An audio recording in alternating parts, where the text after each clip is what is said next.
नमस्कार, मैं हूँ राधा और आप देख रहे हैं न्यूज जंक्शन।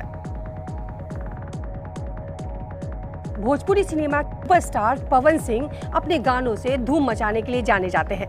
भोजपुरी दर्शकों के लिए वो फिर से नया भोजपुरी सॉन्ग लेकर आए हैं। इस गाने ने रिलीज होते ही यूट्यूब पर धमाल मचा दिया है। पवन सिंह के नए गाने का नाम यार 75 है। पवन सिंह के गाने को ग्लोबल म्यूजिक जंक्शन के यूट्यूब चैनल पर 4 दिन पहले ही रिलीज किया गया है। हमेशा की तरह उनके इस गाने ने भोजपुरी दर्शकों को झूमने पर मजबूर कर दिया है। पवन सिंह के भोजपुरी गाने यार 75 की लोकप्रियता का अंदाजा इसी बात से लगाया जा सकता है कि इसे अभी तक 83 लाख से ज्यादा बार देखा जा चुका है। इस गाने के बोल आशुतोष तिवारी ने लिखा है, जबकि आदित्य सिंह, आजाद सिंह और सजन मिश्रा ने इसका म्यूजिक दिया है। राजकुमार सिंह ने इसे प्रोड्यूस किया है। पवन सिंह का यह गाना लोगों को खूब पसंद आ रहा है।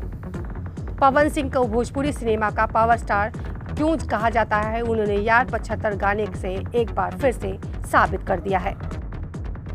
पवन सिंह का हाल ही में नया सॉन्ग नंबर ब्लॉक चल रहा है, रिलीज हुआ था। इस गाने को भोजपुरी दर्शकों ने खूब प्यार दिया। इससे पहले उनका पहला हिंदी सॉन्ग कमरिया हिला रही है रिलीज हुआ था, जिसने एक नया रिकॉर्ड साबित कर दिया है। इस गाने में उनकी जोड़ी एक्ट्रेस लॉरेन गॉटलिब के साथ खूब जमा है। लेटेस्ट न्यूज के लिए सब्सक्राइब करें न्यूज जंक्शन।